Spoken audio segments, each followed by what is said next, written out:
Mic on करें। Yes ma'am, on कर लिया। मैम कैमरे का थोड़ा इशू हो तो मैं फोन से आ जाऊँ, थोड़ा सा ब्लरी हो तो कैमरा थोड़ा लैपटॉप का ठीक नहीं हो तो। एक मिनट बेटा, मैं देखती हूँ तुम्हें ना। हाँ मैम। देख, तुझे वापस ऑप्शन दिया मैंने, एक बार वीडियो ऑन कर दो तेरा। Yes ma'am. एक मिनट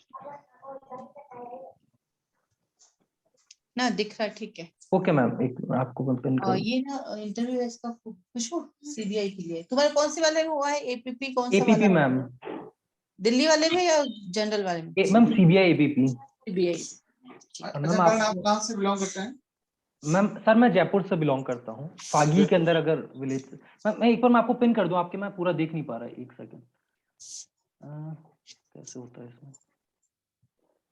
ओके ओके सर। तो आप जयपुर से बिलोंग करते हैं ना? जी सर। अच्छा, जयपुर की स्थापना किसने की थी? सर सवाई जय सिंह जी ने, महाराजा सवाई जय सिंह जी। कब? सर ये ईयर तो मुझे याद नहीं है, अच्छा, लॉ सॉरी। कब किया आपने? सर मेरा लॉ कंप्लीट हुआ है 2015 टू 2020 बैच के अंदर, 5 ईयर इंटीग्रेटेड कोर्स कहाँ BLLB से? अंदर। सर नारसी मुंजी, मुंबई। मुंबई। तो फिर आपका तो वहाँ तो प्लेसमेंट वगैरह अच्छा बताते हैं, तो फिर आप जो इस तरफ क्यों आना चाहते हो? जी सर, इसके अंदर मुझे जॉब सिक्योरिटी वगैरह ज़्यादा लगी है। सीबीआई एक अपने आप में एक इंडिपेंडेंट बॉडी है जो कि हाई प्रोफाइल केसेस वगैरह करती है, और इसके अंदर सर ग्रोथ के साथ साथ में इसके साथ जुडिशियरी का एक जो जुडिशियल सिस्टम है उसका भी एक पार्ट बनने का मुझे मौका मिलेगा, और मैं कंट्री को सर्व कर पाऊंगा, इसलिए। अच्छा, आप फिर सीबीआई में आपका सिलेक्शन हो जाएगा। सीबीआई में जितने भी एपीपी और पीपी है ना, उनकी शिकायत रहती है कि कभी हमें शिमला लगा दिया, तो कभी हमें कोलकाता लगा देते हैं, और कभी जोधपुर ले आते हैं। तो अलग अलग जगहों को आपको घुमाते रहते हैं, तो आप अपने परिवार के टच में नहीं रह पाते, और आपको अलग अलग जगहों पे जाना पड़ता है। तो ये एक तरीके से कोई जॉब सिक्योरिटी तो नहीं हुई ना, और आपको परेशानी होती है, फैमिली को आप टाइम नहीं दे पाते हो। तो आप इस सब चीजों को कैसे मैनेज करोगे? जी सर। सर तो जब मैंने फॉर्म फॉर्म फिल किया था तो तभी मॉम डैड वगैरह से, दोनों मम्मी पापा दोनों से बात हुई थी, और ऐसा कुछ नहीं है, उनको कोई दिक्कत नहीं है मेरे साथ शिफ्ट भी होने में, अगर मैं कहीं दूसरी सिटी में या किसी वो दूसरे शिफ्ट स्टेट में। कैसे आप कैसे कर पाओगे? 2 साल 1 साल तक आपको टाइम देते हैं, फिर वापस ले आते हैं। कई बार तो ये होता है कि आपको पर्टिकुलर टाइम पीरियड के लिए, सप्ताह भर के लिए, 15 दिन के लिए पर्टिकुलर केस है, उसको ब्रीफ करने के लिए या उसको लीड करने के लिए आपको भेज देंगे। तो आप कहाँ कहाँ उनको लेके घूमोगे? सर उस टाइम में नहीं, उस टाइम तो मैं फैमिली के साथ, जब भी मौका मिलेगा, मुझे छुट्टियां होंगी तो तभी मैं थोड़ा टाइम स्पेंड करना चाहूंगा, अदरवाइज मैं पूरा टाइम अपने काम को डेडिकेट करना चाहूंगा।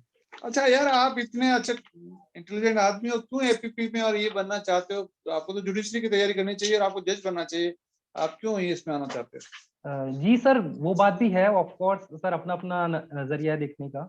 सर मुझे हो? इसके अंदर एपीपी के अंदर इसलिए लगता है कि इसमें वैरायटी ऑफ केसेस देखने को मिलेंगे। अगर मैं जुडिशरी का पार्ट होता हूँ या जज के लिए अप्लाई करता हूँ तो सर उसके अंदर एक लिमिटेड क्रिमिनल केसेस मिलेंगे, या मुझे एनआई एक्ट के मिलेंगे। इसमें स्पेसिफिक, इसमें सर हाई अरे प्रोफाइल केसेस होंगे जो मुझे काफी पसंद है, काफी थ्रिल अरे करते अरे हैं। अरे करण भाई, वैरायटी तो वहां मिलेगी। वहां पे सिविल भी मिलेगा, क्रिमिनल भी मिलेगा, सब तरीके की चीजें मिलेगी। और यहाँ तो आपको सिर्फ क्रिमिनल क्रिमिनल में पर्टिकुलर चीजें, सीबीआई के पास तो लिमिटेड है कि वो कैसे दी जाएंगी। तो यहाँ पर तो इतना थोड़ी नहीं सर, वेरिएशन जितना वहां हमेशा पर से है। सर कॉलेज के टाइम से ही मुझे थोड़ा मेरा इंटरेस्ट क्रिमिनल केसेस की तरफ अच्छा, ही मतलब था। आप जुडिशरी में नहीं जाना चाहते, जज नहीं बनना चाहते? नहीं सर, ऐसा नहीं है, बट मुझे ये पसंद ज्यादा है। अगर मुझे कभी लाइफ में मौका मिलेगा उसके लिए हाँ भी, हाँ तो मैं उसके हाँ। लिए भी कोशिश करूंगा। पर मुझे ये जो क्रिमिनल केसेस हैं काफी पसंद हैं। तो हम्म अगर जुडिशरी के अंदर तो सर, जैसे फॉर एग्जांपल मुझे एक टाइम के लिए कहीं पोस्ट किया तो मुझे एक ही टाइप के केसेस मिलेंगे, hmm. From morning to evening, same type के केसेस फॉर मंथ्स और फॉर इयर्स हो सकता है। बट इसके अंदर तो सर मतलब ग्रेव ऑफेंसेस से लेके मनी लॉन्ड्रिंग केसेस से लेके हर तरीके के क्रिमिनल केसेस हैं। अच्छा चलो, अभी अभी सीबीआई का कोई लीडिंग जजमेंट पिछले दिनों को सुप्रीम कोर्ट ने दिया हो, आपको याद हो तो बताएं। Sir last, sir leading case या लैंडमार्क केस सर, क्योंकि हाँ, लीडिंग, वही लैंडमार्क लीडिंग।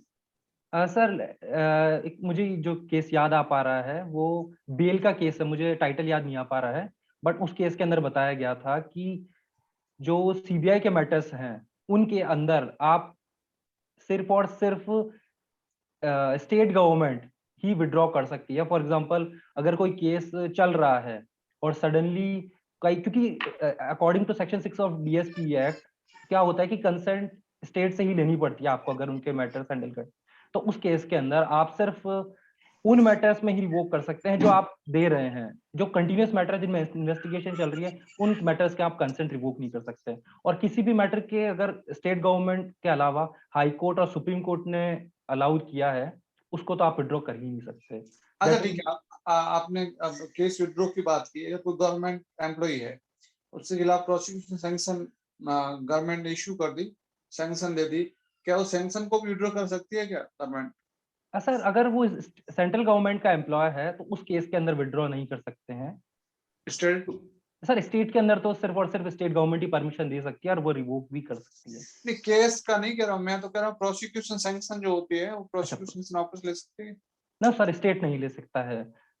अच्छा, ये जो जो है ना करप्शन एक्ट, जी सर। वो आपके है क्या उसमें सिलेबस में? जी सर, जी सर। अच्छा, उसमें नया अमेंडमेंट क्या हुआ है?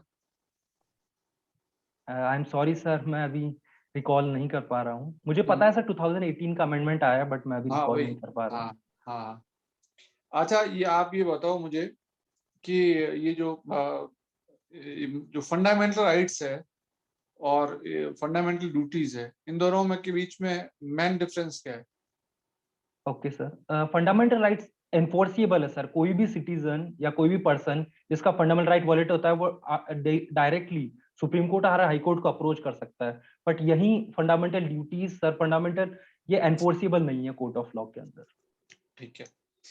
अच्छा, मान लो आप हम फंडामेंटल राइट्स की बात कर रहे हैं कि एक आदमी को 10 साल तक आपने जेल में रखा और आपकी सीबीआई की जांच चलती रही और 10 साल बाद उसको आपने एक्यूट कर दिया, तो उसके फंडामेंटल राइट्स का वायलेशन हुआ या नहीं हुआ? जी सर। हाँ। पर सर डिपेंड करता है अगर वो कौन सा एक्ट के अंदर है। इफ द स्टेटरी एक्ट अलाउज, अगर कोई स्पेशल प्रोविजंस है उस केस के अंदर वॉल्यूशन नहीं माना जाएगा अगर as per the provisions of the act अगर उसको डिटेन किया गया है। पर अगर किसी भी स्टैट्यूट का प्रोविजन अगर वॉयलेट किया गया है तो ऑफ कोर्स सर ये आर्टिकल 21 राइट टू लिबर्टी का वॉल्यूशन माना जाएगा। ऐसे केसेस पहले भी देखे गए हैं। रुदुल शाह का एक केस है स्टेट ऑफ बिहार, उस केस के अंदर पर्सन का पीरियड खत्म हो चुका था उसका जेल का, उसको फिर भी डिटेन किया गया था कुछ सालों के लिए। उस केस के अंदर सुप्रीम कोर्ट ने कंसिडर किया और उसको कंपनसेशन भी ग्रांट किया। अच्छा अच्छा, ये साध्वी प्रज्ञा सिंह वर्सेस सीबीआई जो है ना लीडिंग जजमेंट, आपने पढ़ा क्या? I am sorry sir. ये मेरे पास में मैडम बैठे हैं, अगर वो मेरे थप्पड़ मार देते हैं तो मैं थाने में जाता हूँ और वहाँ पे अपने एफआईआर दर्ज करवाता हूँ कि इन्होंने मुझे थप्पड़ मार दी, तो वो थानेदार रिपोर्ट नहीं करता, एफआईआर लेता नहीं है, तो मेरे पास क्या रेमेडी है? सर आप सेक्शन 154 सीआरपीसी के अकॉर्डिंग आप सुपरिटेंडेंट ऑफ पुलिस आप उनको आप कम्युनिकेट कर सकते हैं आपका बाय पोस्ट या वर्बली और रिटर्न कैसे भी वो आपकी लेंगे। अगर वो भी नहीं करते हैं तो आपको फिर आप मजिस्ट्रेट को भी अप्रोच कर सकते हैं। और मजिस्ट्रेट भी नहीं करे तो? सर मजिस्ट्रेट भी नहीं करे तो आई एम सॉरी सर। अच्छा, मान लो मजिस्ट्रेट कर भी देता है तो कौन सा ऑफेंस कमिट हुआ? सर इस केस के अंदर हर्ट के अंदर माना जाएगा। अच्छा अच्छा, तो हर्ट क्या है, इसका एफआईआर होगी या नहीं होगी? सर एफआईआर तो हर्ट के केसेस में सर मैं अभी रिकॉल नहीं कर पा रहा हूँ ये कॉग्निजेबल है या नॉन कॉग्निजेबल है। अगर ये कॉग्निजेबल कैटेगरी में आता है तो एफआईआर रजिस्टर होगी, अदरवाइज एफआईआर नहीं होगी। सिर्फ और सिर्फ एनसीआर डायरी के अंदर, नॉन कॉग्निजेबल डायरी के अंदर उसको रजिस्टर किया जाएगा। ठीक है। करण, Karan, on which committee's recommendation Central Vigilance Commission was constituted? मेरे को Santha, I'm not able to recall, ma'am, but it is Santhanan committee on the basis of which the Central Vigilance Committee was established. So what are its powers? Central Vigilance Commission's powers? Ma'am, it is to check only on the corruption matters regarding the CBI, and it gives direction, it gives checks and balance. It is kind of the body which checks the matters and also sees whether they are working as per the four corners of the act or not.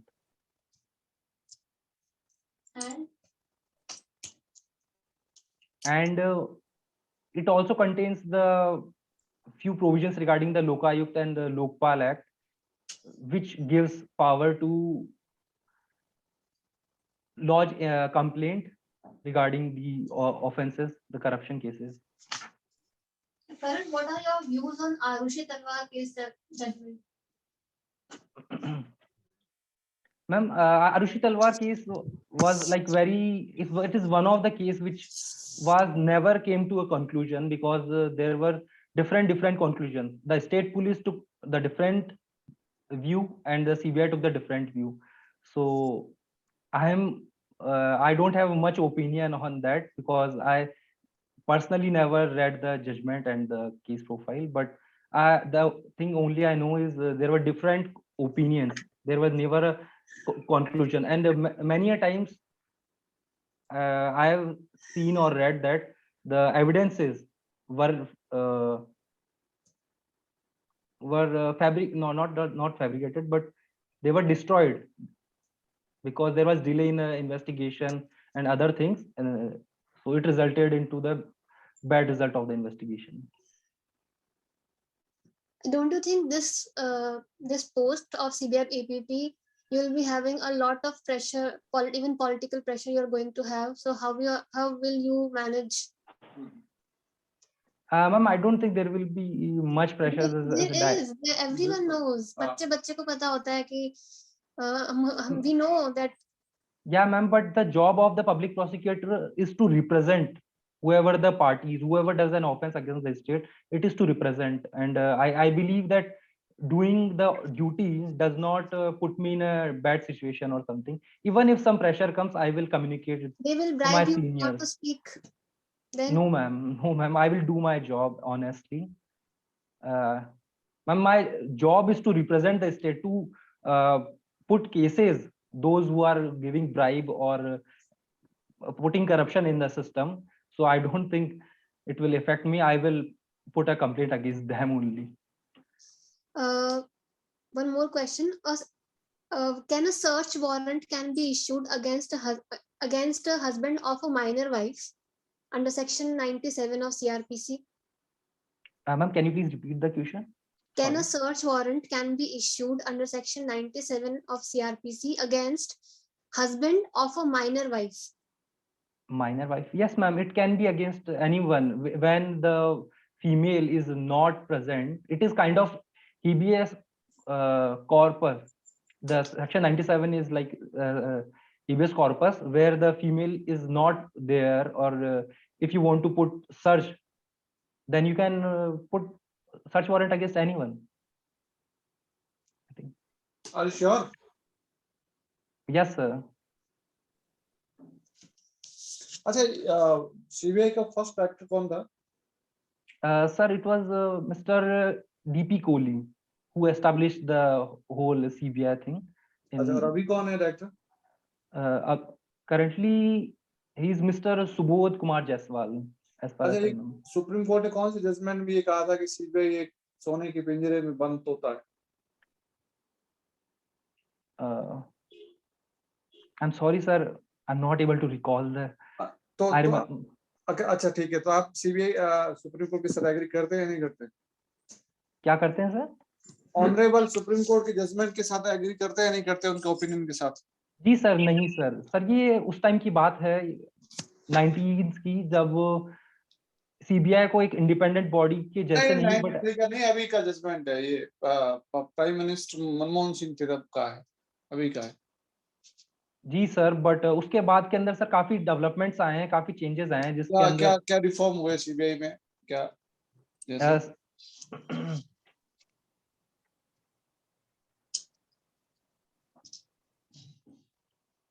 अच्छा, ये लोग है ना, ऐसे कोई भी cases होते हैं उसको स्टेट की पुलिस से सीबीआई को क्यों देना चाहते हैं?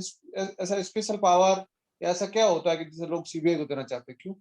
सर सीबीआई पिक्चर में ही तब आती है जब एक state machinery, state police investigation agency fail कर जाती है, जब लोगों को, स्टेट को, किसी को बिलीव नहीं होता है कि जो इन्वेस्टिगेशन हो रही है वो इम्पार्शियल होगी। उस केस के अंदर सीबीआई एक अपने आप को इंडिपेंडेंट बॉडी मानी गई है, जिसके अंदर काफी हाईली इंटीग्रेटेड ऑफिसर्स हैं, उसके अंदर सारी स्टेट या हाई कोर्ट या सुप्रीम कोर्ट, कभी किसी को लगता है कि पार्शियल इंक्वायरी होनी चाहिए, इम्पार्शियल इंक्वायरी होनी चाहिए, तो उस केस के अंदर तो हाई कोर्ट और सुप्रीम कोर्ट भी ऑर्डर कर सकता है सीबीआई के लिए, जी सर, हाई कोर्ट और इन्वेस्टिगेशन के लिए।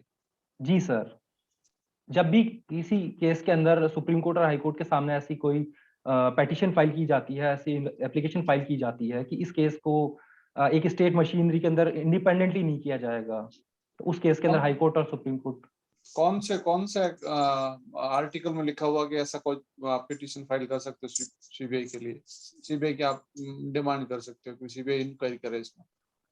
सर ये एक्चुअली मुझे याद नहीं आ रहा, but as a custom, as a prudent, as a matter इसको कंसिडर किया जा रहा है जनरली अभी कोर्ट्स के अंदर, कि किसी भी मैटर के अंदर जिसके अंदर हाई प्रोफाइल केसेस हैं, जहाँ पे पार्शियली नहीं हो पा रहा है, उस केस के अंदर आप सुप्रीम कोर्ट और हाई कोर्ट अपने आप में डायरेक्शन दे सकते हैं। आप श्योर है या स्टेट गवर्नमेंट के रिकमेंडेशन पे सेंटर देती है, हाई कोर्ट या सुप्रीम कोर्ट नहीं देता? सुप्रीम कोर्ट हाई कोर्ट थोड़ी ऑर्डर करेगा कि सीबीआई करें। जी सर, कर सकता है सर, मैं रिकॉल नहीं कर पा रहा हूँ जजमेंट, बट ऐसा होता है कि सर कि सुप्रीम कोर्ट और हाई कोर्ट जब भी उन्हें लगता है, क्योंकि दोनों कॉन्स्टिट्यूशनल कोर्ट्स हैं, तो इन दोनों के पास पावर है, वो डायरेक्टली डायरेक्शन दे सकती है। चलो ठीक है। कल प्रियम्बल बताओ। Ma'am preamble, we the people of India solemnly affirms, ma'am I'm not able to recall the whole thing, but I know the ingredients. Kesavananda Bharati में क्या कहा गया था? केशवानंद भारती के केस में क्या कहा गया था? मैम केशवानंद भारती के केस में कहा गया था कि प्रियम्बल के अंदर जो जो है ये कंसिडर किया गया है हमारे बेसिक स्ट्रक्चर का पार्ट, और जितने भी फंडामेंटल राइट्स हैं और जितने भी प्रोविजंस हमारे कॉन्स्टिट्यूशन में इनग्रेन किए गए हैं वो सारे बेसिक स्ट्रक्चर का पार्ट है। पर जितने मतलब, क्योंकि इश्यू ये आया था इसके अंदर क्या फंडामेंटल राइट्स अमेंड की जा सकती है नहीं, तो केशवानंद भारती के अंदर लार्जेस्ट बेंच ने यही कहा कि कुछ भी अमेंड किया जा सकता है, बट एक बेसिक स्ट्रक्चर जो है, जो हमारे कॉन्स्टिट्यूशनल मेकर्स ने सोचा था उस टाइम पे, जो उनकी इंटेंशन थी कि हमारा कंट्री इस डायरेक्शन में होना चाहिए, ये स्ट्रक्चर होना चाहिए, उसको हम चेंज नहीं कर सकते, अदरवाइज कोई भी आर्टिकल उसका अमेंड किया जा सकता है। अच्छा, आर्टिकल 22 है, वो आर्टिकल 22 और आपकी जो पोस्ट है उससे क्या लेना देना है दोनों में? मैम दोनों में रिलेशन ये है कि मैम वो, यस मैम, 22 के अंदर मैम डिटेंशन की बात की, प्रिवेंटिव डिटेंशन की, तो इस केस के अंदर प्रिवेंटिव डिटेंशन के अंदर फॉर एग्जांपल यूएपी आता है या टाडा पोडा या कोई भी एक्ट आता है, तो उस केस के अंदर मैम पहले से ही उनको पावर दी गई है कि आपको लगता है कि सब्सिक्वेंटली इन फ्यूचर आपके साथ कुछ लॉ एंड ऑर्डर की सिचुएशन आने वाली है, या फिर कोई राइट्स वगैरह या कोई बड़ी दिक्कत होने वाली है, तो उस केस के अंदर जिन इन पे आपको सस्पेक्शन रहता है उनको आप प्रिवेंटिवली डिटेन कर सकते हो, बट कॉन्स्टिट्यूशन में ये पावर दी गई है, मैक्सिमम 3 मंथ्स के लिए कर सकते हो, और उसके अंदर भी बाकी कुछ कुछ राइट्स है, फॉर एग्जांपल जब इन्वेस्टिगेशन होगी तो वो जो सुप्रीम कोर्ट हाई कोर्ट के जो जजेस हैं क्वालिफाइड है, वो डिसाइड किएंगे कि क्या उनकी जो डिटेंशन आपके सामने जब मैटर आता है और इन्वेस्टिगेशन में लेकुना रह जाता है, उस केस में आप क्या करेंगे? मैम इन्वेस्टिगेशन में लैक्यूना आ जाता है तो आई विल रिक्वेस्ट कि कोर्ट थोड़ा टाइम और ग्रांट करे, ताकि जो इन्वेस्टिगेटिंग एजेंसी है वो थोड़ा और अच्छे से एविडेंसेस कलेक्ट कर सके। आपके ओपिनियन में कैपिटल पनिशमेंट रखना चाहिए, हटा देना चाहिए?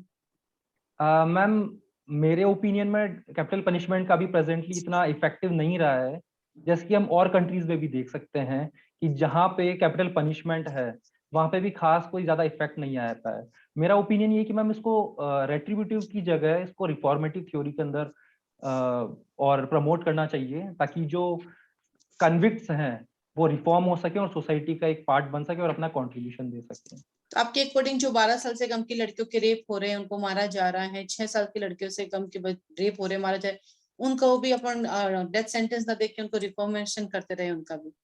Yes ma'am I would believe कि मैम उनको लाइफ इम्प्रिजनमेंट और जो सेंटेंसेस हैं उनको बाउंडेशन में रखना चाहिए। ऑफ कोर्स मैम उनकी जो right to life and liberty और कम्युनिकेशन जितना भी उनको दिया गया है फ्रीडम, उनको रेस्ट्रिक्ट करना चाहिए, बट आई डोंट बिलीव कि मैम उनको एक कन्विक्टेड पर्सन को एक डेथ देने से हमारी सोसाइटी के अंदर क्राइम, क्योंकि ये मैम कैपिटल पनिशमेंट काफी सालों से हमारी कंट्री में है, बट इसके बाद तो ऐसे होते तो हुए फिर रेप भी बढ़ते जाएंगे, फिर तो डर ही खत्म हो जाएगा, डेथ सेंटेंस तो मिलेगा ही नहीं, तो रेप केसेस बढ़ते जाएंगे, फिर उसको कैसे रोका जाएगा? मैम उसके लिए सोसाइटी को मैम एजुकेट करने की जरूरत है, बट मैम जस्ट बिकॉज चलिए हम चलिए चलिए, आप इसी बात को जो एजुकेशन की बात कर रहे हैं, अभी हाल ही में केस हुआ था जिसमें एक फादर ने रेप के अक्यूज्ड को गोली मार दी थी कोर्ट के बाहर, तो अब उस फादर को क्या बेनिफिट मिलेगा, सजा मिलेगी? मैम सजा तो मिलेगी। अब कोई भी अगर पर्सन अब आपने कहा समाज को, सोसाइटी को एजुकेट करो, फादर एजुकेट हुआ, उसको लगा आपका कानून ठीक नहीं है, उसने अपने हाथ में लेके उसको सजा दे दी, तो अब दो दो चीजें कैसे मैनेज करेंगे आप? मैम पनिशमेंट तो हर किसी को मिलेगी मैम, चाहे वो फादर हो या कोई अक्यूज हो तो उस केस के अंदर मैम डिफरेंस इतना रह जाता है कि मैम जो फादर है उनके सर्कमस्टांसेस होंगे, तो अगर उनको रिफॉर्म किया जाए और तो मुझे लगता है कि अच्छा, वो एक उनके फादर, जो फादर ने गोली मारी, आपने केस पढ़ा होगा कहीं पे, तो क्या उनको सेक्शन 100 का बेनिफिट दिला के आप उनको नो सेक्शन 100 का बेनिफिट दे सकते हो? नो मैम तो आपके अकॉर्डिंग जो उस बंदे ने रेप किया वो सही था, और फादर ने जो गोली मारी वो गलत गलत थी आपके अकॉर्डिंग? नहीं मैम, मेरा कहने का ये मतलब नहीं है, दोनों ही ऑफेंसेस किए हैं, बट बेनिफिट किसी को भी नहीं मिला जाएगा सेक्शन 100 का, क्योंकि सेक्शन 100 की किसी भी कैटेगरी में फादर नहीं आते हैं। तो फिर उस अक्यूज पे आप क्या केस चलाओगे? मैम फादर पे जो जिसने रेप किया था रेप उस पे किया, क्या केस चलाओगे? हम उन पे तो सेम ही केसेस लगेंगे। 376 मैम कौन सा ऑफेंस उन्होंने रेप रेप किया किया है? था, नो मैम रेप। 376 के अंदर पनिशमेंट मिली जाएगी, 376 ऑफ आईपीसी के अंदर। ठीक, ओके, चलिए 2 मिनट में हम आपको बताते हैं, ठीक है? Thank you ma'am.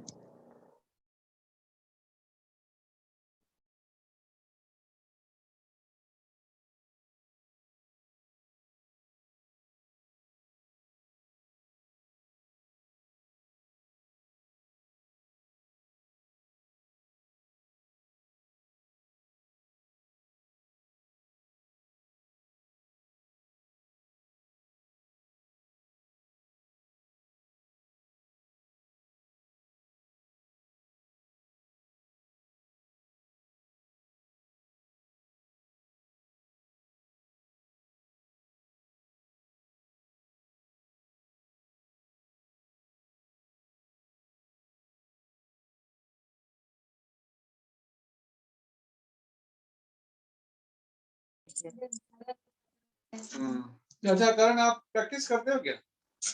ठीक है, कभी प्रैक्टिस? सर लाइक मैं इंटरव्यू क्वेश्चन है या फिर लाइक? नहीं नहीं नहीं, नहीं, ओके वैसे नो सर, प्रैक्टिस तो नहीं कर रहा अभी, तो आरजेएस का प्री क्लियर हुआ है तो उसके अकॉर्डिंग तैयारी कर रहा हूँ। अच्छा अच्छा, लॉ कब किया था आपने बताया? सर 16 में? 2020 में कंप्लीट हो गया था, 15 to 20। 20। और आपका इंटरव्यू कब है? सर इस महीने डेट आने का है, तो सर 10-15 दिन ही मिलते हैं डॉक्यूमेंट सबमिट ठीक करने के है। लिए, तो कभी भी आ सकता है। और रहते कहाँ हो? सर जयपुर। जयपुर में। अब क्या दिक्कत है कि आपके फिर आरजीएस का मेंस एग्जाम भी है। नहीं जी तो सर मैं यही आपको, दिक्कत हो रही है। हाँ नहीं तो मैं आपको सजेस्ट करता कि आप लोअर कोर्ट की प्रैक्टिस करना थोड़ी, तो उससे क्या कि आपको चीजें पता चलती। जी सर। तो एक तो ये चीज है। दूसरा, आपको क्रिमिनल के जो बेसिक्स पॉइंट है ना चीजों का, उनको आप देखना है, एफआईआर वगैरह, कंप्लेंट। आप ये नहीं कह सकते कि जो हर्ट है वो कॉग्निजेबल है, नॉन कॉग्निजेबल है, आप उसमें भी आप श्योर नहीं थे। जी यहाँ सर। तो आपको हाँ श्योर होना चाहिए, ठीक है। और फिर सीबीआई से रिलेटेड जितने भी लीडिंग केसेस जजमेंट है उसको आप जरूर देखना, कि उससे जो जो सीआरपीसी के जो मेजर सेक्शन है ना उनसे रिलेटेड। अब मुझे इस समय याद नहीं आ रहा कि 4-5 है जो सीबीआई के है पर्टिकुलर, और जी। क्रिमिनल प्रोसीडिंग को लेके है, क्योंकि आपका काम क्या है वहां पर, एज ए प्रोसिक्यूशन ऑफिसर है, तो वहां उससे रिलेटेड ही है, तो वो जरूर आप देखना, ठीक है सर। है वो ना। और विनीत विनीत करके केस था सर, आपने जो पूछा था ना वो पिजन वाला, मेरे को हाँ अभी याद, बाद में याद आया थोड़ा, शायद विनीत करके हाँ, ही नहीं है। नहीं कोई नहीं है, उसको आप अभी देख लेना। ठीक और है ये सर। जरूर देखना, बाकी आपकी जो जो जो वे ऑफ कम्युनिकेशन, और जो आप जिस तरीके से आपकी पर्सनैलिटी है वो शानदार है। बस बढ़िया तरीके से आप इंट्रो दोगे तो अच्छा हो जाएगा, लेकिन इससे क्या होगा, थोड़ा सा 15-20 दिन कोर्ट जाओगे और देखोगे ना, तो मान लो उससे संबंधित ही पूछेंगे, वो ज्यादातर आपके ट्रायल और एविडेंस का वो पार्ट जिसमें एविडेंस होते हैं, हॉस्टाइल विटनेस वगैरह, ये चीज, क्योंकि आपका जो जॉब है वो इन्हीं वहां पे है। तक है ना। ये क्या कहते हैं उसको, चार्जशीट फ्रेम होने के बाद से लेके जजमेंट तक के जो जो चैप्टर है, उसकी थोड़ी सी आप प्रैक्टिस करते, जी टाइम मिले तो सर। देख लेना, या फिर कोई आपके आसपास में जो वकील साहब है उनके ऑफिस में जी जी चले सर, मैं जाना। सोच ही रहा हूँ क्योंकि मेरे को प्रैक्टिकल एस्पेक्ट का बिल्कुल आइडिया नहीं है। हाँ तो उससे क्या होगा कि आपको थोड़ा वो मदद मिलेगी, है ना। बाकी बहुत अच्छा है आपका, शानदार, बढ़िया। प्रेम्बुल याद कर लेना। जी नहीं ऐसा मैम। कुछ नहीं, प्रेमबल देखो मेरी बात सुनो, हाँ, आपको प्रेमबल नहीं आ रही थी, आपको स्टार्ट नहीं करनी थी, नहीं करनी आपको ये चाहिए कहना थी। था कि जो मुझे इसके जो इंग्रेडिएंट्स है वो आते हैं, पूरी मुझे इस समय मुझे रिकॉल नहीं, लेकिन आपने शुरू किया और फिर बाद में मना किया, तो हाँ ऐसा नहीं करना है ना। तो ठीक है उस सर। समय पहले से कहते थे यार, जैसे भी आपको कहते हैं फंडामेंटल राइट सुनो, तो 4-5 या तो सीक्वेंस में बता दो, नहीं आ रहे तो वैसे बता दो, रैंडम बता दो, है ना। ठीक है तो अरे सर। वो लास्ट टाइम अभी सीबीआई score का कितना है तुम्हारा? मेरा यस मैम। प्रेम्बुल पूछी थी वैसे। Score कितना अरे है? पूछ मैम सकते हैं, स्कोर वो कोई इशू बताते ही नहीं नहीं है, पूछ सकते उन्होंने हैं। सिर्फ आप लिस्ट। नहीं किया ना, आपको नहीं आ रहा है तो मना करो। मैम आवाज थोड़ी क्या। Count तो किया होगा एक बार यस तो। मैम, मेरा आ रहा था 300 के अंदर से 245 में, क्योंकि मैम कुछ क्वेश्चन पर डाउट था क्या वो इस तरफ है या इस तरफ है, तो मैम 45 के अकॉर्डिंग है, 45 के पहले ही है, लाइक 40 to 45 के बीच में है। ठीक है, वैसे सही हमने सही बोला। वहां पे जो पहले जिन लोगों से बात हुई है, जिनके पहले कभी इंटरव्यू हुआ है, तो बेसिकली उनका फोकस सिर्फ प्रोसीजर सीआरपीसी पे रहता है या फिर कॉन्स्टिट्यूशन पे भी थोड़ा मेरे बहुत मेरे रहता है? 2-3 दोस्त हैं, जी सर। एक तो जयपुर के ही है, यहाँ जोधपुर में 2-3 लोग लगे हुए सीबीआई कोर्ट में, एपीपी है। तो अगर आपके भी कोई नॉन हो तो उनसे जरूर पूछना कि आपको क्या पूछते हैं, क्यों उनका जो जो जो है ना, जो ट्रेंड पैटर्न वो अलग है, तो क्या क्या पूछ सकते हैं, या फिर इन दिनों में सीबीआई में कोई नया अमेंडमेंट या कोई नई चीज आई है जी तो जी। उसको भी जरूर देखना, है ना, क्योंकि ये जो एंटी करप्शन के मैटर है वो खूब आते हैं सीबीआई बहुत, में। हाँ सर हाँ, उन पे काम। तो उससे जो अमेंडमेंट हुआ है वो अमेंडमेंट उससे इवन शायद मनी हाँ। लॉन्ड्रिंग वाले में डेफिनेशन में भी कुछ कुछ चेंजेस हाँ। हुए हैं।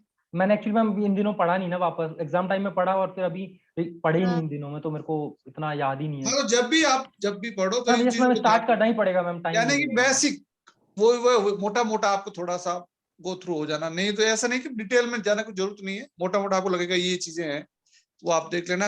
और आपके अगर कोई नॉन हो ना जो सीबीआई में पीपी या एपीपी है, उनसे आप जरूर मिलना एक बार, जयपुर में ठीक है खूब सर। लोग हैं। मैं सर देखता हूँ यहाँ पे अगर कोई कांटेक्ट हो पाता है। हाँ, और नहीं यार फिर आप मुझे बताना, मैं आपको ठीक है बताऊंगा, वो जयपुर के ही है, वो जोधपुर लगे हुए, तो जयपुर आते हैं तब आप उनके घर पे जाकर मिल लेना, जी तो वो सर। आपको थोड़ा सा बता देंगे, तो इससे अच्छा रहेगा। ठीक है सर। ठीक है, ठीक चलो है, फिर बेस्ट ऑफ लक।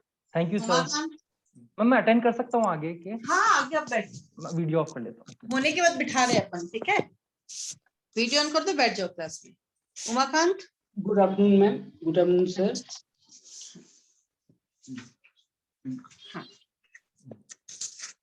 कौन है ये मगर? उमाकांत है बिहार का। उमाकांत कुमार सर। और बिहार में दे रहे हैं ना। Yes sir. अच्छा बताएं उमाकांत जी अपने बारे में। सर मैं 2008 में मैट्रिकुलेशन किए और 2010 में इंटरमीडिएट पास की। उसके बाद सर BA-LLB 2016 में चाणक्य नेशनल लॉ यूनिवर्सिटी से। कौन सी यूनिवर्सिटी से? Chanakya national law university sir. Okay. उसके बाद सर LLM 2018 में central university of south Bihar से किए सर। अच्छा, तो फिर आपने एलएलएम वगैरह किया तो आपको तो उसमें जाना चाहिए यूनिवर्सिटी में पढ़ाने के लिए, आप क्यों बनना चाहते हो जज? सर मेरा एम जज बनना है ये। और सर ऐसे यूनिवर्सिटी में जो गेस्ट फैकल्टी पढ़ा रहे हैं फिनेंशियल सर, फिनेंशियली सर थोड़ा स्ट्रांग होने के लिए सर। और sir main focus judicial service में ही है। इसके पहले भी सर दे चुके, तीसरी जुडिशियरी कुछ नंबर से नहीं हो पाई थी सर। अच्छा, आप कहाँ से बिलोंग करते हो, कहाँ से हो? मैं सर बिहार से बिलोंग करता हूँ सर। बिहार में कहाँ, कौन भोजपुर कौन सा? District state of Bihar. Yes. कौन सा? Bhojpur district state of Bhoj- Bihar. Yes. अच्छा, ये भोजपुरी को जो मान्यता देने की जो बात चल रही है कॉन्स्टिट्यूशन में, किसी भी लैंग्वेज को जो जो जो मान्यता देते हैं वो कहाँ पे, कौन सा आर्टिकल है? सर 8th शेड्यूल में लैंग्वेज को दिया गया, कितने 22 लैंग्वेजेस सर रिकॉग्नाइज किया गया है। तो भोजपुरी है क्या उसमें? नहीं सर, उसमें भोजपुरी आपको नहीं है लगता है सर। कि भोजपुरी को देनी चाहिए? सर मुझे लगता है कि भोजपुरी को भी दे देना चाहिए सर। क्या, क्यों? क्योंकि सर भोजपुरी पूरे एरिया में सर भोजपुर में बोला तो जाता है सर, और ऐसे एसोसिएटेड जो भी भोजपुर से कनेक्टेड डिस्ट्रिक्ट है उन जगहों पर भी बोला जाता है सर। और बहुत पहले से इस भोजपुरी बोला जा रहा है सर, तो इसको दिया आपको जाना लगता नहीं चाहिए है, आपको ऐसा नहीं लगता कि पूरे देश के लिए एक ही लैंग्वेज होनी चाहिए ताकि एक यूनिफॉर्म बना रहे, एक रूपता बनी रहे? ऐसा आपको लगता नहीं कि एक भाषा होनी चाहिए? सर एक भाषा अगर हो तो ज्यादा अच्छा है, लेकिन एज ए सर जैसे इंग्लिश लैंग्वेज है, देश के हर पार्ट में इसको एक्सेप्ट किया गया है और फॉलो भी किया जाता है। लेकिन सर ट्रेडिशनल लैंग्वेज को भी प्रोटेक्ट करना, क्योंकि सर इंडिया पूरा डाइवर्सिफाइड कंट्री है और ये जाना ही जाता है मेनी लैंग्वेज के लिए, ट्रेडिशन के लिए, कल्चर के लिए। सो अपना सर कल्चर को भी प्रोटेक्ट करने के लिए लैंग्वेज को प्रोटेक्ट करना जरूरी है, ट्रेडिशनल लैंग्वेज को सर। अच्छा, आपकी हॉबी क्या है? सर क्रिकेट खेलना और योगा मेडिटेशन सब करना सर। अच्छा, क्रिकेट में गूगली होती है, गूगली बॉल क्या होती है? गूगली किसे कहते हैं? सर गूगली बॉल में क्या होता है सर कि जो बॉल जहां पर वो गिरता है उसके बाद से सर टर्न करता है, उसको गूगली बॉल बोलते हैं सर। पक्का आप श्योर हैं उसको ही कहते हैं? से as per my knowledge sir. ठीक है। आपका फेवरेट क्रिकेटर कौन था, कौन है? सचिन तेंदुलकर सर। तेंदुलकर, अच्छा ठीक है। अच्छा, आप बिहार से हैं तो आप यस ये सर। बताएं, हाँ हाँ, आप ये बताएं कि आपको आपको छोटी जगह पे मान लो आपको जुडिशियल मजिस्ट्रेट बना के भेज दिया जाएगा, तो फिर आप उस चीज को यस सर। कैसे सर्वाइव कर पाओगे, उसको आप कैसे मेंटेन करोगे? क्योंकि बिहार में सर तो इंटीरियर जो जगह है, छोटी छोटी जगह है, वहां पे आपको जुडिशियल मजिस्ट्रेट बना के भेज दिया जाएगा। तो अभी आप कहाँ, पटना में रहते हैं? नहीं सर, आरा में। अच्छा, आरा में रहते हैं। तो आरा तो बहुत बड़ा डिस्ट्रिक्ट है, लेकिन आप छोटी छोटी जगहों पे आपको भेज दिया जाएगा, तो फिर उसको आप सर कैसे मैनेज करेंगे? सर छोटा स्मॉल सिटीज और अच्छा है सर, पॉपुलेशन कम है और पॉल्यूशन कम है सर, तो मुझे तो बहुत अच्छा लगेगा सर, अच्छा, छोटा आप अच्छा, डिस्ट्रिक्ट छोटा सिटी में। Yes sir. चलो अच्छा।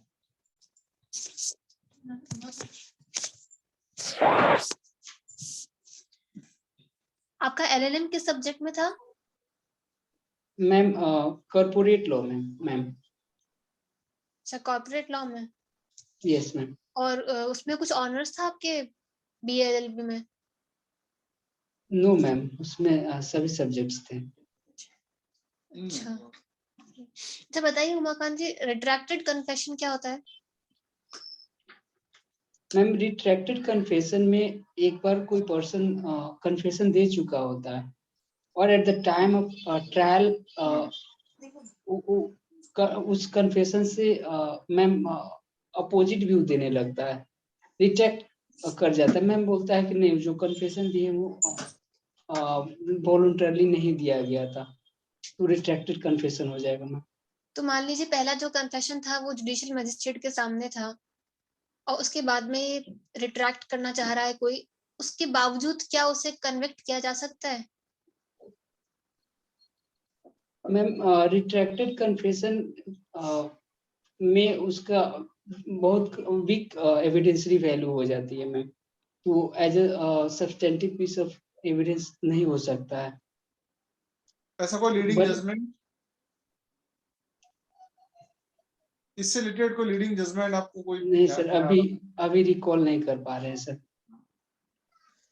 अच्छा, देखिए जो सेक्शन ऑर्डर 7 रूल 11 है, यस मैम। ठीक है, कि रिजेक्शन ऑफ प्लेंट, तो उसमें क्या रेस जुडिकेटा भी है? ग्राउंड रेस जुडिकेटा के बेसिस पे भी क्या कोई जो प्लेंट है वो रिजेक्ट हो सकता है? नहीं मैम, रेस जुडिकेटा का ग्राउंड उसमें नहीं मेंशन है मैम। क्यों नहीं मिलेगा?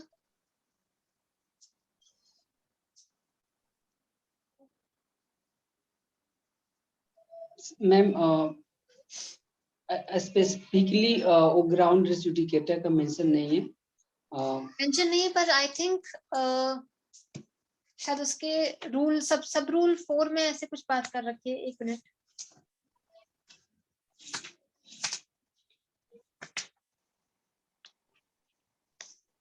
लेकिन मैम रे जुडिकेटा के ग्राउंड पर अगर That- कोई yes ma'am Order 7 Rule 11 yes में एक मैम जगह लिख रखा है where the suit appears from the statement in the plain to be barred by any law. Yes ma'am तो क्या रेजुडिकेटा इस वाले कैटेगरी में फॉल होता है या नहीं?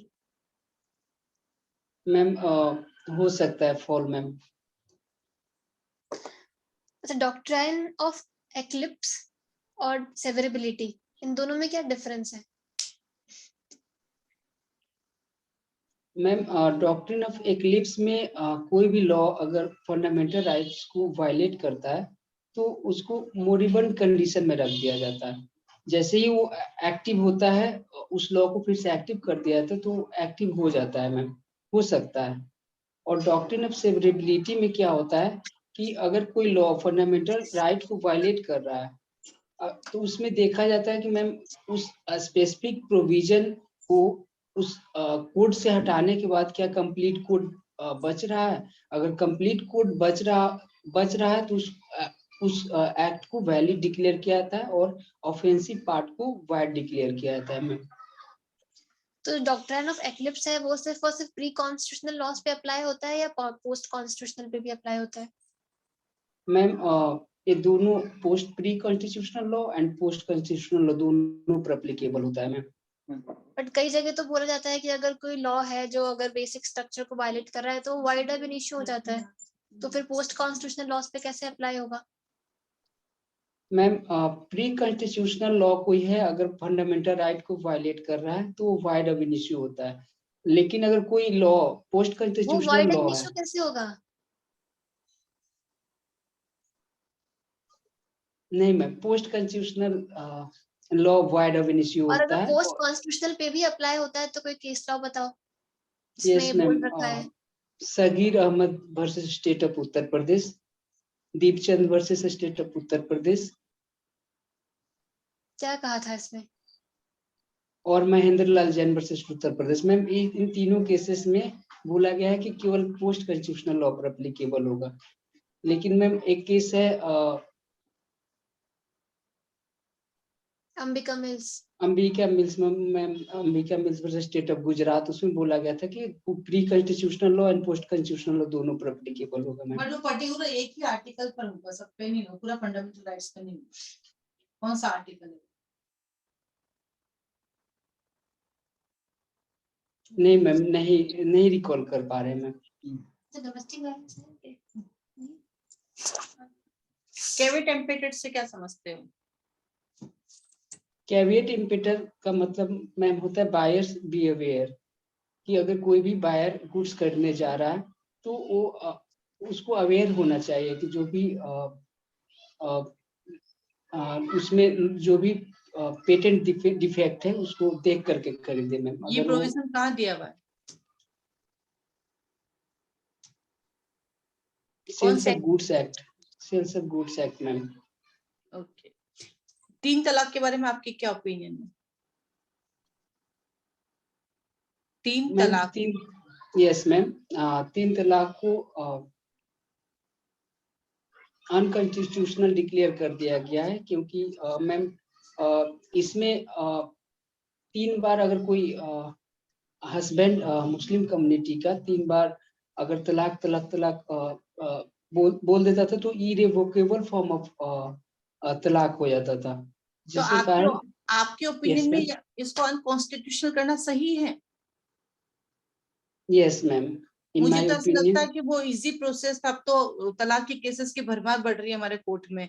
नहीं तो पहले 3 तलाक घर पे ही दे देते, कोर्ट में मैटर नहीं आता, लेकिन अब कोर्ट में मैटर बढ़ रहे हैं। आपके अकॉर्डिंग सही है? लेकिन मैम पहले डिवोर्स ज्यादा होती थी तो अब लोग इतना आसानी से डिवोर्स नहीं हो पाएगा। ओके। तो मेरे अनुसार मैम ये सही है। इक्विटी के अंदर आपको पता है 11 रूल्स दे रखे हैं इक्विटी के अंदर, उनमें से कोई 2 बताओ। Equity follow law ma'am. Equity में एक रूल दे रखा है कि आपको क्लीन हैंड से आना है, उसका क्या मीनिंग? मैम इक्विटेबल प्रिंसिपल उन्हीं लोगों पर अप्लाई होता है जो इक्विटेबल प्रिंसिपल पहले अप्लाई कर चुके हो। Like yes ma'am. हाँ बोलो बोलो आप बोलो। जैसे ma'am section 35 of transfer property act का मुझे अप्लाई करना है, तो क्या करना, हम पहले किसी और को इक्विटेबल प्रिंसिपल को फॉलो किए होंगे तभी हमको इक्विटी का वहां पर एक्सरसाइज किया मिल सकता है मैम, चाहे अच्छा, वॉइडेबल कॉन्ट्रैक्ट हो। Yes ma'am. हाँ, कॉन्स्टिट्यूशन के अंदर जो क्या डिफरेंस है इक्वलिटी बिफोर लॉ और इक्वल प्रोटेक्शन ऑफ लॉ में? Yes ma'am. इक्विटी इन दोनों, बिफोर, यस मैम। हाँ बोलो बोलो। Yes ma'am, equity before law negative concept है। इसमें बोला गया कि every person is equal before law, from like ma'am prime minister to peon, but equal protection of law is a positive concept. It talks about every person is equal in equal circumstances. Negotiable instrument में क्या क्या include होते हैं? Cheque, bill of exchange and hundi ma'am. Hundi क्या होती है? हुंडी भी नेगोशिएबल इंस्ट्रूमेंट है जिसको इशू किया जाता है एक person to another person, and जैसे इशू किए तो वो जिस पर्सन को इशू किए मैम, तो पर्सन बाउंड हो जाएगा पे करने के लिए, रिसीव करने के लिए उस मनी को। अच्छा, लास्ट क्वेश्चन, आप जज क्यों बनना चाहते हो?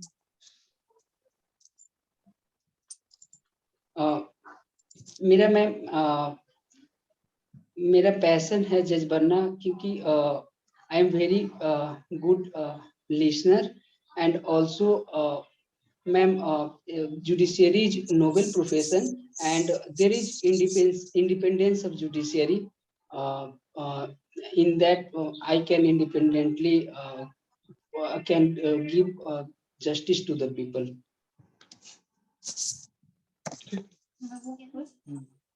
चलो ठीक है, आपको 2 मिनट में बताते हैं आपका फीडबैक, ठीक है? Yes ma'am.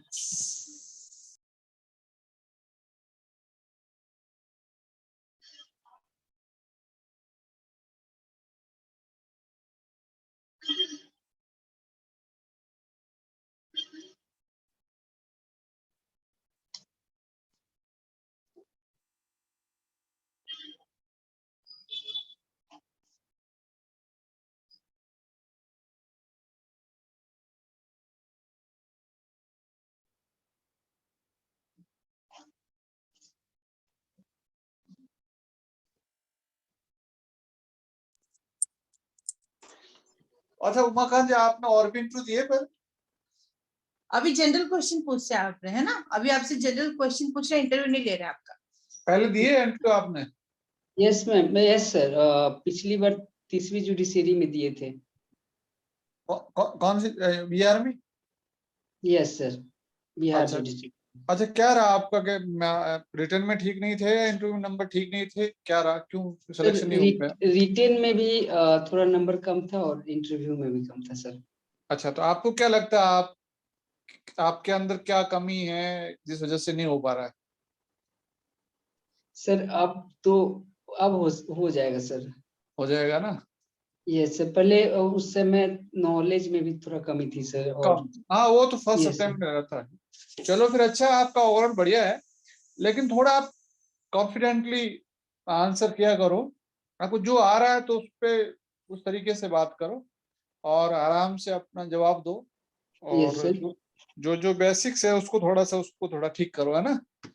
बाकी Yes, sir. आपका ठीक है, तो आपको झिझकना नहीं है और आपको है ना, Yes, अपने sir. चेहरे पे और आपकी पर्सनैलिटी में ये दिखना चाहिए कि हाँ आपको आ रहा है और आप इसको लेके बड़े कॉन्फिडेंट है।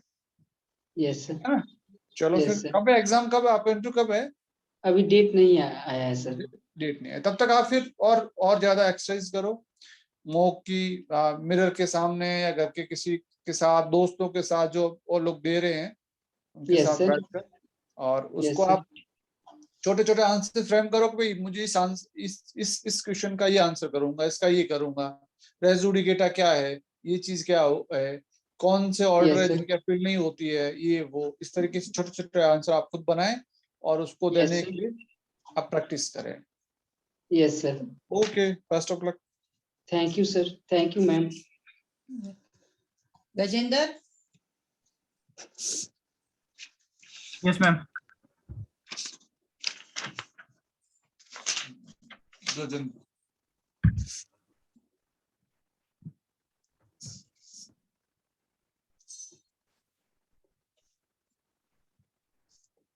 नमस्ते सर।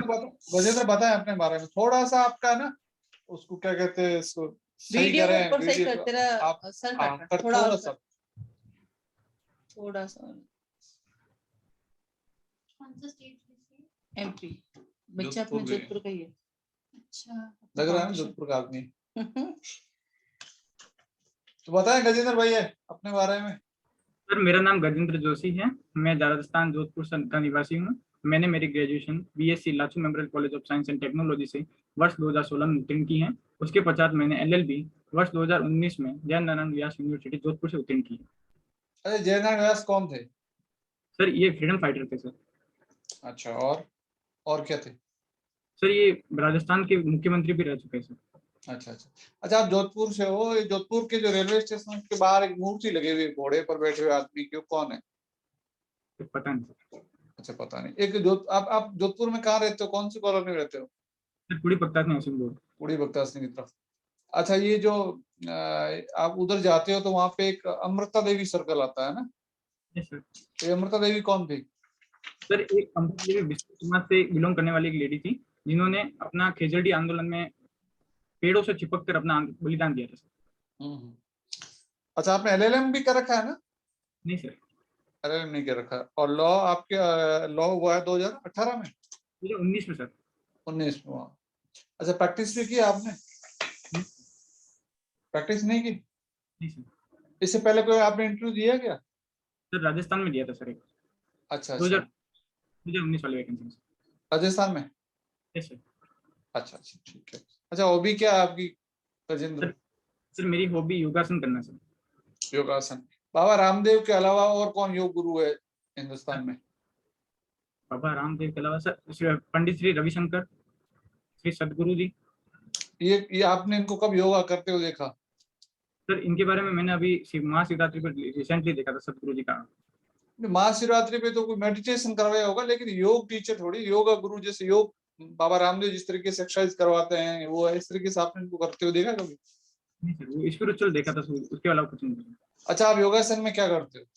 सर योगासन में ध्यान, योगा, प्राणायाम और ये व्यायाम सर तीनों करता हूँ। अच्छा अच्छा, तो आपको लगता है कि क्या कोई फर्क पड़ता है इससे? यस सर, फर्क पड़ता है सर इससे। मुझे फर्क पड़ता है। चलो आप ये बताओ कि एफआईआर कौन से थाने में दर्ज हो सकती है? सर एफआईआर किसी भी थाने में दर्ज हो सकती है सर, यहाँ पे ऑफेंस कमिट हुआ है सर। ऑफेंस जिस थाने के जुरिडिक्शन में ऑफेंस कमिट हुआ है वहाँ एफआईआर दर्ज हो सकती है सर। अच्छा, तो फिर आपके मान लो पूरी बत्तासनी में ऑफेंस हुआ है और मैं रातानाडा में करवाऊं तो हो सकती है? उसमें से वो 0 एफआईआर दर्ज होगी सर। अच्छा, 0 एफआईआर होगी, फिर 0 एफआईआर फिर रेस्पेक्टिव जो थाना है वहाँ भेजी जाएगी सर एफआईआर। अच्छा, मेरी मान लो कार गुम हो गई है और Yes, मैं sir. एफआईआर दर्ज करवाना चाहता हूँ तो हो सकती है एफआईआर? Yes sir. कौन से सेक्शन में?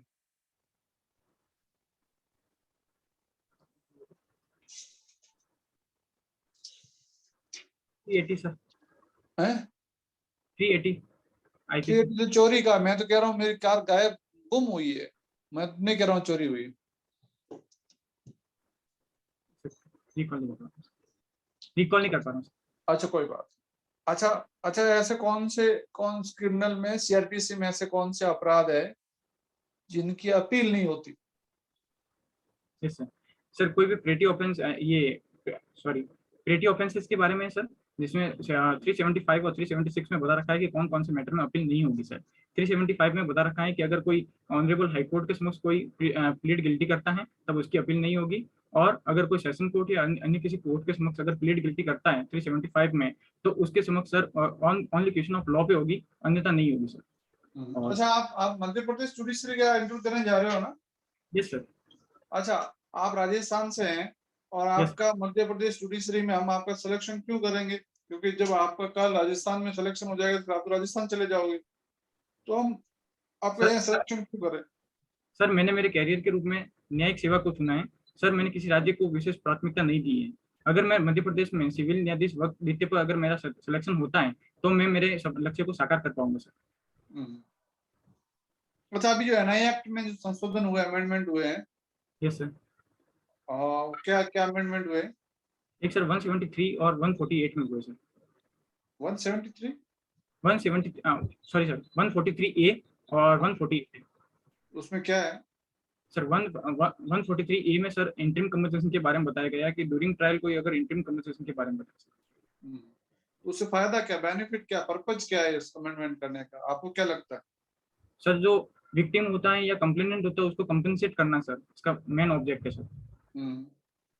अगर अच्छा, मध्य प्रदेश कैसा लगा आपको? प्रीलिम्स में देने गए थे एमपी? नहीं मैम, राजस्थान में था मैम। अच्छा, तो मध्य प्रदेश के बारे में कुछ बताओ। एग्जाम का सेंटर वहाँ राजस्थान में था? यस सर, इस पर कोविड के हिसाब से राजस्थान में था। हाँ, ठीक है ठीक है। कौन है मुख्यमंत्री, कौन है वहाँ के? मैम माननीय श्री शिवराज सिंह जी। कौन सी शिवराज पार्टी सिंह बिलोंग करते हैं वो? मैम भारतीय जनता पार्टी की। और चीफ जस्टिस कौन है वहाँ? सर अभी ऑनरेबल जस्टिस श्री रवि मलिमत। अच्छा, राजस्थान की कोई ऐसी जज है जो अभी वहाँ मध्य प्रदेश हाईकोर्ट में? यस सर, अभी से recently honourable justice Mohammad Rafiq साहब। मोहम्मद रफीक साहब। अच्छा, मध्य प्रदेश का हाईकोर्ट है वो कहाँ पर है? सर मध्य प्रदेश हाईकोर्ट की प्रिंसिपल सीट जबलपुर में है और उसकी 2 बेंच सर इंदौर और ग्वालियर में है। अच्छा, और इंडिया में कौन से ऐसे स्टेट है जिनकी प्रिंसिपल सीट उनकी जो कैपिटल है, राजधानी है, उसके अलावा दूसरे शहरों में है? और कौन कौन से? एक तो जबलपुर हो गई, मध्य प्रदेश हो गया, और राजस्थान सर। और बिल्कुल नहीं करवा रहा सर। अच्छा, गुजरात कहाँ पर है? हाँ सर, गुजरात का हाईकोर्ट कहाँ है? गुजरात का हाईकोर्ट सर अहमदाबाद में सर। कैपिटल सर गांधीनगर है।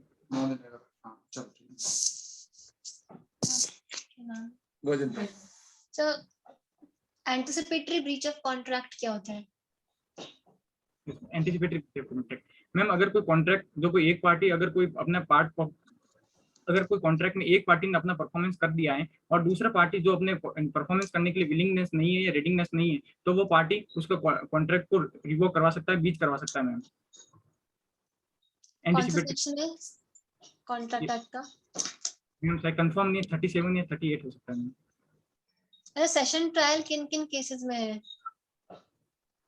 सेशन ट्रायल मैम जो सेशन न्यायाधीश द्वारा विचारणीय मामलों में की जा सकती है मैम। सेक्शन कौन से? Yes sir, 302, 304, 304B, 307, 308। नहीं, सीआरपीसी में सेशन ट्रायल कहाँ है? यस सर, तो ये 325 से 337 तक है सर। अच्छा, तो सेशन ट्रायल और उसके अलावा जो दूसरी ट्रायल होती है, वारंट ट्रायल और समरी ट्रायल, उसमें और इसमें क्या फर्क है? बड़ी दो डिफरेंस क्या है? दो यस सर, जो पहला मूलभूत जो अंतर है सर वो है कि प्रोसिक्यूशन एविडेंस के बाद में किसी भी एक्यूज को एक्विटल किया जा सकता है सर सेकंड ट्रायल में, जबकि अन्य ट्रायल में ये विकल्प नहीं है सर। और जो डिस्चार्ज जो पिटीशन लगती है वो सर सेशन ट्रायल और वारंट ट्रायल में लगती है, समन और सबरी ट्रायल में नहीं लगती सर, ये दूसरा एक डिफरेंस है। और तीसरा जो मेन डिफरेंस है सर वो ये भी है कि जो सेशन ट्रायल होती है वो कंडक्ट करता है सर पब्लिक प्रोसिक्यूटर, जबकि वारंट एंड समन ट्रायल करता है एक असिस्टेंट पब्लिक प्रोसिक्यूटर। अगर राजस्थान से हो आप, राजस्थान में ऐसे कौन से जिले हैं जहाँ पर उनका जो डिस्ट्रिक्ट सेशन कोर्ट उसके डिस्ट्रिक्ट हेडक्वार्टर पे नहीं होगा, दूसरी जगह पे? एक ही याद आ रहा सर। कौन? बालोतरा सर। बाड़मेर का बालोतरा में, और एक नागौर है जहाँ का मेड़ता में। यस। SRA में जो लेटेस्ट अमेंडमेंट हुए हैं, एक Yes, तो ma'am. बता दो कौन से हुए हैं। मैम जो सबसे पहला जो मूलभूत अंतर हुआ वो सेक्शन 10 में हुआ है मैम। सेक्शन 10 के अकॉर्डिंग उसमें कहा गया है कि कोई भी जो स्पेसिफिक परफॉर्मेंस ऑफ कॉन्ट्रैक्ट है वो सेक्शन 11 के 2 और सेक्शन 14 सेक्शन 16 के सब्जेक्टेड रहते हुए करवाया जा सकता है मैम। और जो पहले इससे पहले जो अमेंडमेंट से पहले जो इसकी कंडीशन थी वो मैंडेटरी थी, कोई भी कोर्ट को स्पेसिफिक परफॉर्मेंस करवाना मैंडेटरी था, जबकि आफ्टर अमेंडमेंट ये डिस्कशनरी, ये पहले डिस्कशनरी का होता, सॉरी मैम, और बाद में अभी मैंडेटरी कर दिया मैम। अच्छा, हॉस्टाइल विटनेस क्या होता है? सर हॉस्टाइल विटनेसेस वो विटनेसेस होता है जो कोई भी पक्षकार जैसे कोर्ट में बुलाता है वो उसके पक्ष में एविडेंस देने के लिए इच्छुक नहीं होता है। फिर और मान लो इच्छुक नहीं है और आप जज हैं तो आप क्या करोगे? तो सर उसके हॉस्टाइल विटनेसेस डिक्लेयर करवाने के लिए एप्लीकेशन मूव करवाई जाती है, जो पार्टी उसको बुलाती है उसके लिए। फिर एप्लीकेशन मूव कर दिया, अब आप फिर क्या डिसीजन लोगे? वो जैसे मान लो मेरा कोई केस है, उसमें ही मैं एज ए विटनेस मैंने बुलाया, लेकिन इन्होंने मेरे खिलाफ बयान देना चाहती है और हॉस्टाइल हो गई। अब फिर इन्होंने जो बयान दिया उसका एविडेंसरी वैल्यू क्या रही? सर एविडेंस वैल्यू ये है कि न्यायालय को उसमें सतर्कता रखनी चाहिए। ये सतपाल वर्सेस दिल्ली एडमिनिस्ट्रेशन और Lalu Prasad Yadav versus state of Bihar में ऑनरेबल सुप्रीम कोर्ट ने दिशा निर्देशन जारी किए थे सर, जिसमें ये कहा था कि कोई भी जो हॉस्टाइल विटनेसेस है उसकी विटनेसेस को पूरा ही डिस्कार्ड नहीं किया जा सकता, उसकी क्रेडिबिलिटी को ध्यान में रखते हुए उसको उसकी एविडेंटरी वैल्यू ली जा सकती है, साक्ष्य को विचार किया जा सकता है, कंप्लीटली डिस्कार्ड नहीं किया जा सकता एविडेंस को। गजेंद्र, हिजाब वाले केस पे तुम्हारा क्या व्यू है अभी? मैम अभी तक वो अंडर जूरी से है, तो मैं अभी कोई तुम्हारे तरफ अगर तुम जज होते, तुम्हारा ओपिनियन कुछ तो होगा। मैम अगर ये कॉन्स्टिट्यूशनल वैल्यू के अगेंस्ट है तो फिर हिजाब तो तुम्हें डिसाइड हाँ, करना है ना कि बताएं है या नहीं है। मैम यही जानना चाहते हैं आपसे, आपकी ओपिनियन क्या है? मेरी ओपिनियन सर ये हिजाब नहीं होना चाहिए। नहीं होना चाहिए, क्यों? सर हिजाब सर वो वैसी ट्रेडिशनल नहीं है जितनी मानी जा रही है सर मुस्लिम कंट्री में, मुस्लिम लॉ में। अच्छा, आपको मान लो जज बना दिया जाए एमपी में, Yes, और sir. आपके परिवार में मान लो किसी की डेथ हो गई, आपने बाल दान में दे दिए और टोपी पहन के कोर्ट में आते हो, और ऑब्जेक्शन होता है कि साहब आप टोपी नहीं पहन सकते। आप कहते हो कि मेरे दादाजी की या कोई भी किसी भी परिवार के किसी मेंबर की डेथ हो रखी है और हमारे हिंदू परंपरा में ये रिवाज है बाल देते, इसलिए मैंने ये बाल, जो आपका जो ड्रेस कोड है उसके अलावा आप उस पर टोपी भी पहनते हो, तो वो अलाउ होगा नहीं होगा? मुझे पता नहीं सर इसके बारे में। नहीं, आप पहन के जाओगे नहीं पहन के जाओगे? टोपी नहीं, पहन के जाते हैं ना सर मैं ये मुंडन के खिलाफ हूँ सर। क्या? मुंडन सर मुंडन जो क्या होता है आप तो मुंडन कर लेंगे? मैं तो ये कह रहा हूँ, मान लो आप नहीं हो, मैं मान लो पहन के जाता हूँ, तो फिर आप मान लो हाईकोर्ट जज हो, लेकिन मैं एक जज हूँ या वकील हूँ, वकील का जो ड्रेस कोड है, आपके कोर्ट में मैं आता हूँ एज ए वकील, टोपी पहन के आता हूँ, आप मुझे अलाउ करेंगे नहीं करेंगे? पता नहीं सर इसका। आप कहते हो कि वकील साहब क्या हुआ, आज टोपी क्यों पहन के आए हो? मैंने कहा मेरे इस तरीके से मेरी दादी माँ की डेथ हो गई है, इसलिए मैंने ये बाल कटवाए हैं, तो आप उसको मुझे अलाउ करोगे कोर्ट में आपकी? अच्छा ठीक है।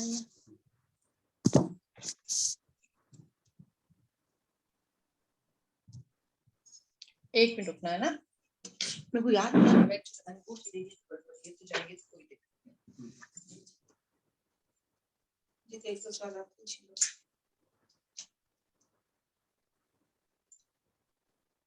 अच्छा गजेंद्र, डाइंग डिक्लेरेशन क्या होती है? सर डाइंग डिक्लेरेशन एक स्टेटमेंट होता है जो कि ऐसे व्यक्ति द्वारा किया जाता है जिसकी मृत्यु होती है या जिसे उसे मृत्यु की प्रत्याशा होती है सर। हो सकती है, तो मान लो उसने की है और उसकी मृत्यु नहीं हुई, तो पार्डन सर, अगर उसकी मृत्यु नहीं हुई, डेथ Yes, sir. नहीं हुई, तो Yes, sir. उसने जो डिक्लेरेशन दी है उसकी क्या वैल्यू रहेगी? सर ये कोलैबोरेटरी एविडेंस के रूप में यूज किया जा सकता है सर, सेक्शन 159 157 में सर। ठीक है, मैं पूछूं? बेटा एमपी लैंड कोड एक्ट जो है उसके हायरार्की क्या है बता? Ma'am naib tehsildar, land revenue officer, district collector, commissioner and board of revenue. Rent control authority को अपॉइंटमेंट कौन करता है? स्टेट गवर्नमेंट करती है। अच्छा, एमपी लैंड एकोमोडेशन एक्ट के अंदर आपको क्या लेकुना लगता है जिसको हटाना चाहिए?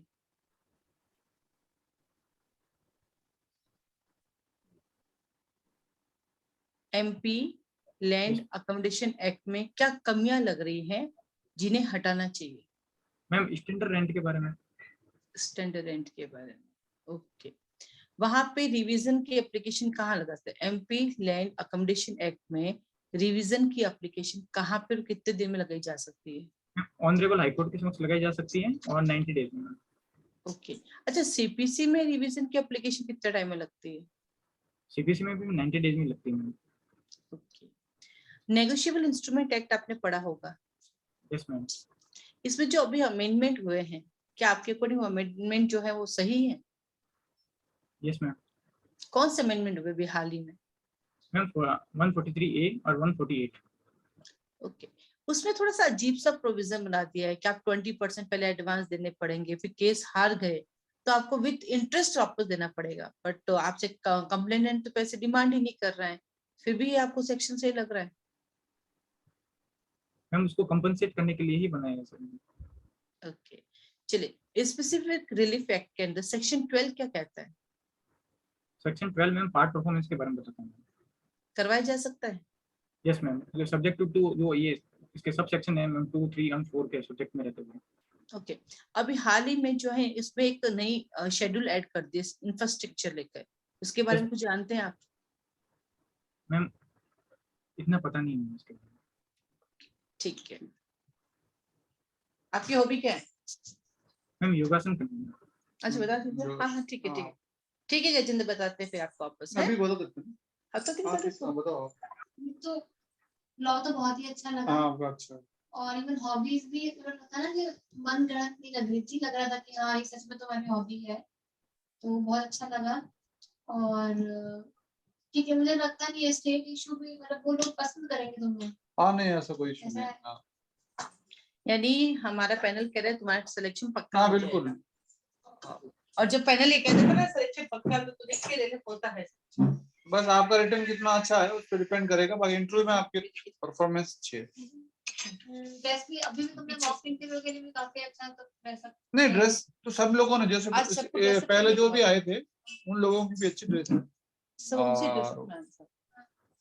सर ड्रेस कोड का कोई इशू, सर ड्रेस कोड का कोई इशू नहीं है सर, ये चल जाएगी। नहीं ये नहीं कोई। अच्छा, एकदम सही है। ये आदि बाकी हो आदि सकता है मैंने पिछली बार आरजेएस के अंदर तो शायद आज भी आपने तो ब्लैक एंड व्हाइट लिखा था शायद। यहाँ पे क्या मेंशन है यहाँ पे कुछ? मैम वहाँ पे फॉर्म भरवाया जाता है, जहाँ पे अटेस्टेशन फॉर्म, जहाँ पे आपको बताया जाता है कि कौन कौन से प्रीवियस अटेम्प्ट दे चुके हैं आप जुडिशरी में, वो सारा बताया जाता है। नहीं नहीं नहीं, ये पूछिए ड्रेस कोड। जैसे भी- राजस्थान में तो क्लियर कर दिया था लास्ट टाइम कि आपको यूनिफॉर्म में आना है, मतलब व्हाइट ब्लैक एंड व्हाइट में आना है, तो वहाँ पे ऐसा कुछ बताया है क्या? नहीं मैम ऑन कोड द्वारा कोई डायरेक्शन नहीं दी गई मैम अभी तक। नमकीन ये तो सही है, बड़ा बढ़िया है, अच्छा लगा। हो जाएगा गजेंद्र इस बार तो। अभी तक जितने लोगों ने भी दिया है उन लोगों का सबका सबका अच्छा है।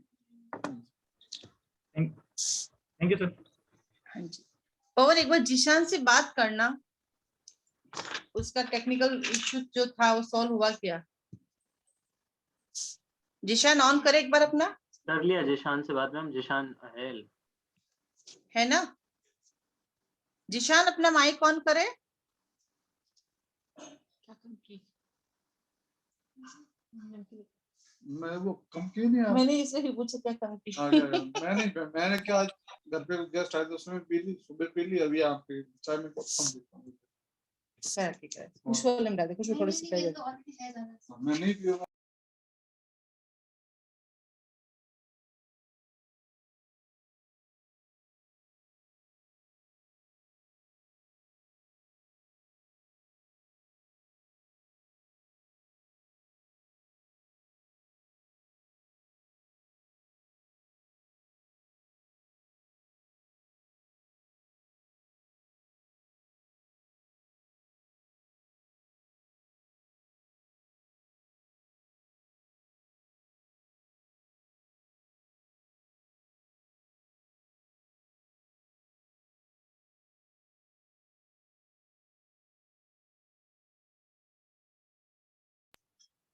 जिशान ऑन किया अपना? वो आ रहे हैं जा रहे हैं मैम, उनका स्टेबिलिटी नहीं है। और कोई दो बाकी है तो आप उनका ले लीजिए। बस ये लास्ट एक वो ऋषि करके लड़की वो आई नहीं बेटा आज। चलो ठीक। तो बोल क्या करे, उसको एक बार फोन करके पूछ के काम करे, या तो देखो करवाना है उसको बोलो मैम को मोबाइल पे फोन कर दो, मैं मोबाइल ऑन रख लेती हूँ, ऐसा कर लेते हो। उनसे कंटिन्यू बात हो रही है, वो कह रहे हैं मेरे को समझ ही नहीं आ रहा। मैं कह रहा हूँ स्क्रीनशॉट भेज दो, वो ना स्क्रीनशॉट भेज रहे हैं। कोई बात नहीं, सुन मेरी बात। इतना परेशान किया गया तो खाली करके लिए। मेरी बात सुन पवन, एक काम कर सकते हैं अपन उनके साथ, उनको ये बोलो कि काम करो आप मैम को मोबाइल पे फोन कर दो, फिर Audio- आपका ऐसे ले लेते, क्योंकि उनके पास देख नेटवर्क प्रॉब्लम है, उसके पास नेट नहीं है, वो मोबाइल नेटवर्क से करे, ज्यादा नॉलेज नहीं है ना। उसको बोले मुझे फोन पे करे फोन एक बार, या फिर मैं करती हूँ उसको फोन। फोन नहीं उठा रहे मैम। चल मैं एक बार मैं ट्राई करती हूँ उसका फोन, क्योंकि सर ये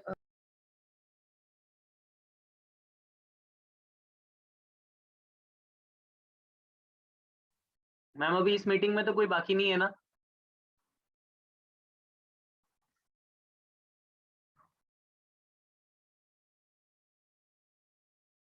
मैम